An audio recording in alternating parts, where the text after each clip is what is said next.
सभी को राधे राधे। सौरभ वैदिक एस्ट्रोलॉजी यूट्यूब चैनल पर आप सभी का स्वागत है। सबसे पहले मैं आप लोगों को नए साल की ढेर सारी शुभकामनाएं देता हूं और माफ़ी भी चाहता हूं, वीडियो आने में थोड़ा लेट हो गया। मैं कहीं बाहर किसी काम से चला गया था तो टाइम टू टाइम वीडियो नहीं आ पाया। इसके लिए मैं आपसे क्षमा याचना करता हूं। आज हम बात करेंगे कुंडली से क्या हम जान सकते हैं भाई बहन के बारे में।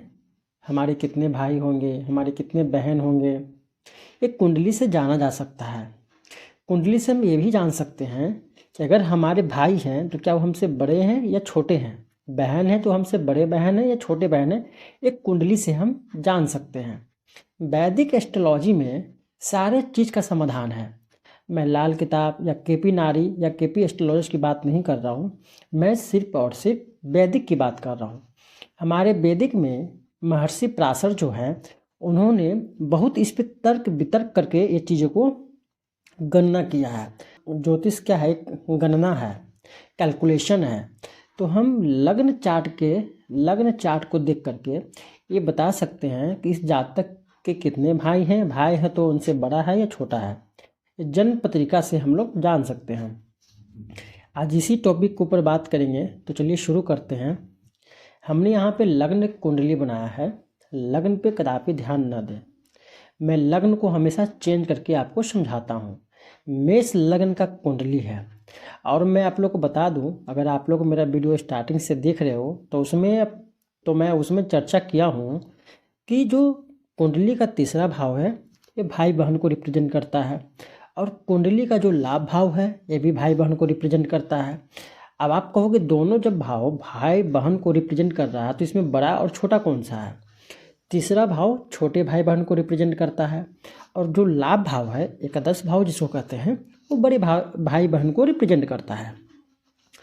लग्न कुंडली में सबसे पहले भाव इम्पोर्टेंट है कि कौन सा भाव किस भाई को रिप्रेजेंट करता है, छोटा या बड़ा। उसके बाद ग्रह, ये पता होना चाहिए कि अगर किसी के जातक का भाई है छोटा या बड़ा, मैं बाद में बात करूँगा, उसके लिए कौन सा ग्रह जिम्मेवार है, ये दूसरे नंबर पे आ गया।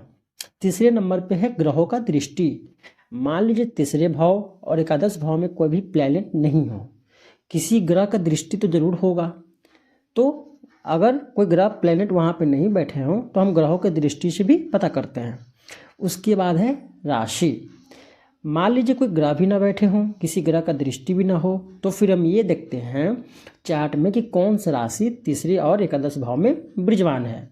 तो फिर हम राशि देख करके बताते हैं और राशि के स्वामी जो बनते हैं उनके पोजीशन के आधार पर हम ये प्रिडिक्शन करते हैं कि आपके भाई हैं, बड़ा है या छोटा है। ये चीज़ तो मैंने आपको क्लियर कर दिया। मैं यहाँ पे लिख देता हूँ तीसरा भाव और छठा भाव। और भाई बहन के काटत्व ग्रह कौन है, मंगल।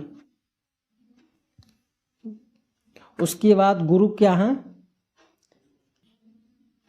और लड़की के लिए कौन सा है, लड़की के लिए यहाँ हो गए बुध, शुक्र, चंद्रमा, और यहाँ लड़के में चीज और ऐड कीजिए सूर्य। मान लीजिए तीसरे भाव में मंगल बैठा है, ठीक, और लाभ भाव में सूर्य बैठा है। तो मान लीजिए ये पहला बच्चा हुआ अपने घर का, तो हम प्रिडिक्शन कर सकते हैं अगर मंगल यहाँ विराजमान है तो इसका एक छोटा भाई भी है। ऐसे हम कुंडली जब देखते हैं, गणना करते हैं, तो इससे पता करते हैं।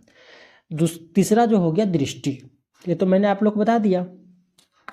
मान लीजिए किसी जातक की कुंडली में यहाँ पे सूर्य बैठे हैं, फॉर एग्जाम्पल के लिए मैं आपको समझाने के लिए बता रहा हूँ, और यहाँ पे मान लीजिए चंद्रमा बैठे हैं, तो मैं ये प्रेडिक्शन कर सकता हूँ कि अगर जातक बड़ा है, मैं उससे पूछ लूँगा क्या आप बड़े हैं, तो मैं उसके आधार पे ये बता सकता हूँ कि आपका एक छोटा बहन भी है।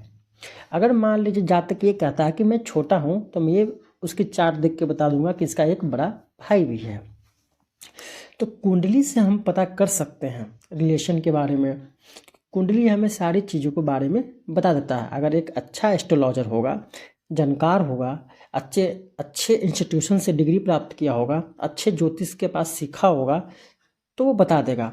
जैसे हम लोगों ने बहुत अध्ययन किया है, बहुत एक डीपली अध्ययन किया है कुंडली के ऊपर। मैंने अपने लाइफ में बहुत सारा कुंडली देखा, जिसका कोई गणना नहीं किया मैंने अब तक कि कितना देखा, बट मेरा प्रेडिक्शन हमेशा सही होता है। क्योंकि ज्योतिष कभी भी जल्दीबाजी में कुंडली अध्ययन नहीं किया जाता है। ज्योतिष को समझना पड़ता है, ग्रहों का चाल समझना पड़ता है। एक एग्जाम्पल मैं और भी देता हूँ। और मान लीजिए यहाँ से राहु की दृष्टि पड़ जाए, हालांकि इस टॉपिक में नहीं है, फिर भी मैं ऐड करके बता रहा हूँ। चंद्रमा पे सप्तम दृष्टि राहु के पड़ जाए तो ऐसे लोग, मान लीजिए बड़ा भाई है तो उसके छोटे भाई को हमेशा स्वास्थ्य दिक्कत होगा, हमेशा छोटे भाई को लेकर टेंशन परेशानी बनी रहती होगी। मतलब अगर राहु की दृष्टि तीसरे भाव पे आ जाए या फिर राहु की दृष्टि यहाँ से यहाँ पड़ जाए, बड़े भाई का लाभ में दिक्कत, बड़े भाई जो भी काम करेंगे उससे आय नहीं होगा, खर्चे बढ़े रहेंगे, पिता के साथ अनबन बनी रहेगी। मतलब राहु की दृष्टि नहीं पड़ना चाहिए। अगर राहु तीसरे और एकादश भाव पे राहु की दृष्टि नहीं है तो ऐसे में अच्छा माना जाता है। अगर राहु की दृष्टि आता है तो थोड़ा संकट बढ़ जाता है। उस समय क्या करना चाहिए कि राहु का मंत्र का जाप किया जाता है। तो मैंने आपको बताया कैसे जान सकते हैं किसी जातक के पत्रिका को देख करके कितने भाई और बहन हैं। हमने तक दृष्टि की बात कर लिया, उसके बाद राशि से भी पता करते हैं। मान लीजिए यहाँ चंद्र और सूर्य नहीं बैठे फॉर एग्जाम्पल के लिए, तो राशि देखेंगे। मिथुन राशि हो गया, मिथुन के स्वामी बुध है, फिर हम बुध का पोजीशन देखेंगे कि 12 भाव में से बुध का पोजीशन कहाँ पे है और बुध कौन से ग्रह से दृष्ट है। मैं अपने वीडियो में हर बार बताया हूँ कि अकेला बुध कहीं है तो शुभ माना जाता है। अगर अकेला बुध कहीं विराजमान है, उस पर गुरु की दृष्टि, चंद्र की दृष्टि, शुक्र की दृष्टि आ जाए तो अच्छा फल मिलता है। आई होप आप लोग समझ गए होंगे। अगर आपको वीडियो में कहीं पे कोई प्रॉब्लम है तो वीडियो थोड़ा रिवाइंड कीजिए और फिर से देखिए।